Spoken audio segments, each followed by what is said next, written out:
Le goût d'entreprendre, Doris Pradal.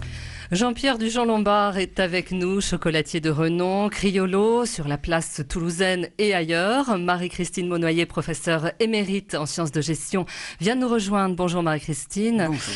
Alors vous souhaitez, Marie-Christine, revenir sur les valeurs de l'entreprise avec Jean-Pierre. Oui, je souhaite revenir sur les valeurs parce que vous nous avez expliqué d'abord que votre entreprise avait quand même connu une croissance forte, voire très forte, et qu'elle prévoit de poursuivre sur cette voie.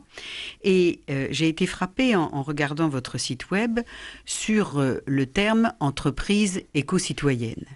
Alors, le professeur en responsabilité sociale de l'entreprise que je suis ne peut pas ne pas être interpellé par ce mot. D'abord, qu'est-ce que vous mettez derrière ce mot, entreprise éco-citoyenne? D'abord, dans vos relations au sein de l'entreprise en France. On ira un peu plus loin tout à l'heure.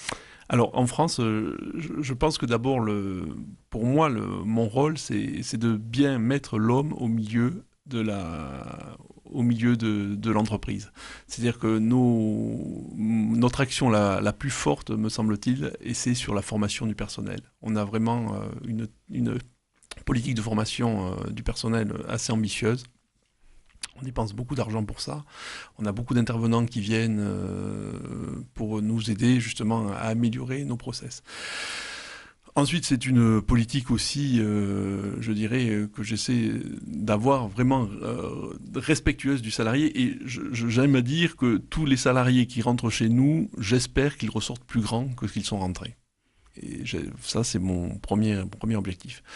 Deuxième objectif, c'est essayer de faire attention à nos approvisionnements. Tous nos emballages sont français. C'est-à-dire qu'aujourd'hui, il y a les sirènes de la Chine, nous n'y avons pas répondu. Aujourd'hui, tous nos produits sont fabriqués en France. Après, nos achats. Chaque fois que l'on peut, on achète des produits écologiques. Alors, on ne le dit pas, on ne se fait pas labelliser parce que c'est un choix, ça a un coût et que finalement, j'ai pas envie de dépenser d'argent dans la communication sur le bio, mais chaque fois que l'on peut, on va choisir un produit bio. Enfin, c'est dans l'énergie aussi qu'on utilise, on essaie d'acheter des énergies chaque fois que l'on peut aussi bio. Alors je sais bien que c'est des panels d'énergie, on achète, mais on essaie de faire des efforts là-dessus. C'est dans le respect aussi des techniques, des pratiques, des négociants, des producteurs à l'international ? Alors, dans la mesure où il faut savoir que nous, on achète du cacao sur les marchés gré à gré. C'est-à-dire qu'en fait, vous avez un planteur qui a un cacao quand même de qualité, qui vient voir un couverturier, on se met d'accord sur le prix, et là, il y a tout un transfert de savoir qui se fait. D'accord ? Ce qui veut dire qu'aujourd'hui, on achète des cacaos qui sont toujours décrochés du cours du cacao supérieur. D'accord ? Quand, par exemple, vous entendez à la télévision des gens qui vous expliquent qu'on va manquer de cacao, moi, je dors sur mes deux oreilles, je n'en manquerai jamais. Parce qu'effectivement, nous, on a déjà intégré des cours de cacao, des prix de cacao qui sont suffisamment élevés pour que le producteur puisse en vivre. D'accord ? Donc ça, par exemple, pour moi, c'est un problème que je n'ai pas. Marie-Christine, vous voulez réagir ? Alors, puisque j'avais évoqué le fait qu'on parle d'abord du national avant de parler de l'international, vous avez évoqué 5 points, la formation, les salariés, etc.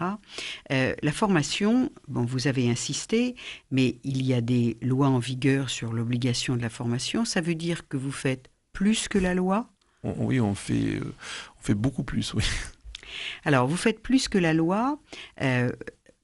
Pourquoi ? Parce que la formation des personnes que vous accueillez n'est pas suffisante, parce que c'est une façon pour vous de donner à tous ceux qui travaillent dans l'entreprise une position, un regard sur leur poste de travail différent ? Alors, je vais être pragmatique, c'est tout simplement pour obtenir l'excellence. On ne peut pas obtenir un cacao de qualité si on n'a pas des gens extrêmement bien formés. Et comment réagissent-ils à cette exigence de formation ? Très très bien. Très très bien, franchement, et je pense qu'ils sont demandeurs. Au début, c'est un gros effort pour eux, hein, attention. Oui, c'est pour ça que je vous pose la question. Faut pas croire que c'est facile pour eux. Malheureusement, ça remet très souvent en cause des certitudes. Chaque fois qu'on a un formateur qui vient, eh ben, il y a... C'est vraiment l'ébullition dans l'atelier parce qu'on ne sait plus, on savait, on ne sait plus, il faut se remettre en question. C'est très dur pour eux. Et ils font toujours un effort vraiment... Enfin, moi, je suis toujours étonné. Ils acceptent. C'est pas toujours facile. C'est vraiment pas toujours facile. C'est-à-dire que quand vous avez dit, j'espère que nous sommes très respectueux des salariés et j'espère que quand ils partent en étant plus riches. Vous pensez qu'il y a donc un lien entre l'effort de formation que vous faites, l'effort de formation qu'ils font et la considération réciproque du salarié envers la direction et... Moi, je pense que oui. Moi, je pense qu'il y a un lien, oui. Un jour, j'avais entendu un chef d'entreprise qui avait dit je ne peux pas garantir à mes salariés un emploi à vie, mais je peux leur garantir l'employabilité. Et alors, j'ai gardé cette expression en tête parce que c'est vrai qu'aujourd'hui, on ne peut plus garantir... C'est évidemment un point très important. Et quand on parle de responsabilité sociale de l'entreprise, c'est un élément de la responsabilité. Vous avez aussi ensuite... à évoquer des problèmes, des questions liées à l'environnement au sens large du terme, en parlant d'emballage, de produits écologiques, d'énergie, c'est-à-dire un des autres pieds de la responsabilité sociale de l'entreprise. Est-ce que vos salariés sont conscients de cet effort? Est-ce que vous le vivez ensemble ou est-ce que c'est dans votre tête? Parce que dans une PME de 15 personnes, le dirigeant a une position qui est spécifique et au fond, peut-être est-il bien que ceci soit partagé aussi. Alors vous avez raison et ça sera le grand thème de l'année prochaine. C'est vrai que tout seul, on va vite, mais ensemble, on va plus loin. Et c'est vraiment, effectivement, on arrive à 15 salariés et c'est aujourd'hui, on va entamer un tournant justement pour Justement, je veux vraiment que chaque valeur de l'entreprise soit bien assimilée par chacun et que chacun puisse défendre ces valeurs-là. Alors, souvent, pour que ces valeurs soient bien partagées, on dit qu'il faut que la communication ne soit pas, et je vais employer un mot anglais, uniquement top-down, mais aussi down-top, c'est-à-dire du haut en bas et du bas en haut, tout le monde aura compris. Montante et descendante. Voilà. Est-ce que vous pensez que cette attention à la dimension écologique, au sens large, peut être non seulement acceptée par vos salariés, mais portée et enrichie?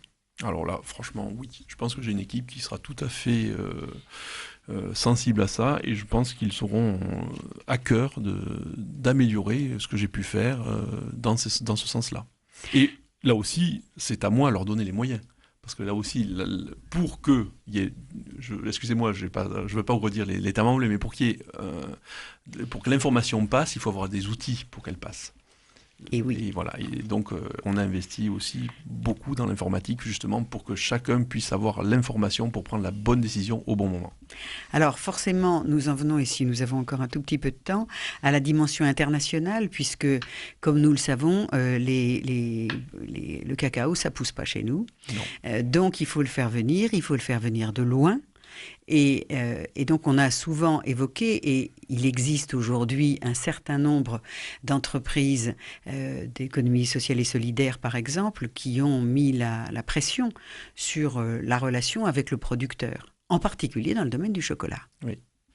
Alors, qu'est-ce que vous en pensez, vous? Alors, écoutez, moi, j'en pense que si on veut vraiment faire de l'éthique dans le chocolat, ou dans autre chose, plutôt que de regarder l'éthique, on ferait mieux de regarder la qualité. Et par la qualité, on fera forcément de l'éthique. Alors, je confirme ma démonstration. Si vous avez un planteur de cacao, qui a une plantation tout à fait, on va dire, médiocre, d'accord? Si vous avez un couverturier qui va repérer, je dirais, le potentiel d'un terroir de la plantation, qui va voir le planteur, qui lui annonce un plan décennal, qui va lui permettre de régénérer son verger, qui va lui donner la technologie pour faire des traitements post-récolte corrects, pour avoir du goût. Que ce planteur suive le jeu, qu'il s'engage sur 10 ans, qu'il transforme sa plantation et qu'il apprenne correctement les traitements post-récolte.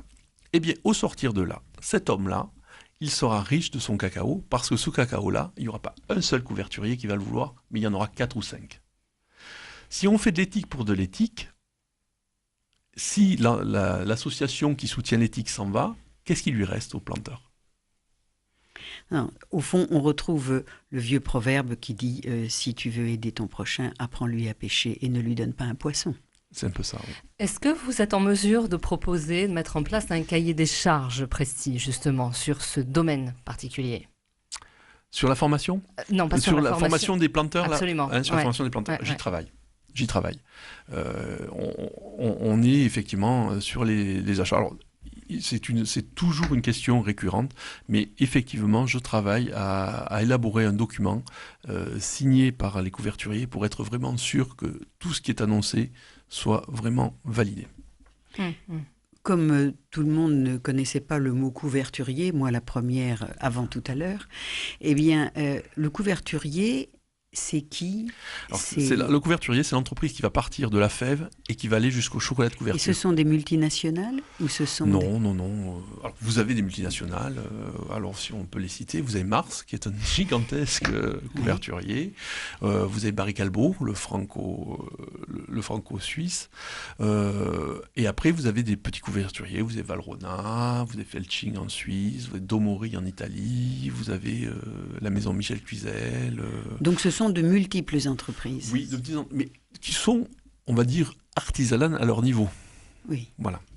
Artisanales. Mais on va dire que ce n'est pas des grosses multinationales, ce sont des entreprises nationales qui ont un savoir-faire et qui, je pense, leur point commun ont la qualité en ligne de mire. Et quelqu'un qui a démarré dans le Lauragais peut discuter avec une grande entreprise couverturier. Avec, comme Valrhona ou Michel Cluzel, par exemple. Oui, tout à fait. Oui. Ouais. Ça a été dur au début. Et vous gardez les pieds sur terre, les mains dans le chocolat, les pieds sur terre, et vous savez rester humble. Ouais, ça a été dur, mais on y est arrivé. C'est ce qui fait la recette un peu de votre, oui, entreprise. je vais vous dire, je dis tous les jours à mes salariés, n'oublions pas d'où l'on vient. Oui, tout à fait. On vient d'un garage. On terminera là-dessus. Merci beaucoup Marie-Christine, merci Jean-Pierre Dujon-Lombard. On peut peut-être rappeler l'adresse de votre site internet. Alors c'est www.criolochocolatier.com. Si vous voulez nous écrire, entreprendre@radioprésence.com. Merci d'être avec nous. Retrouvez cette émission sur décideurenrégion.fr/midi-pyrénées. Le goût d'entreprendre, une émission en partenariat avec la Caisse d'épargne, la Banque des entreprises et des professionnels de Midi-Pyrénées.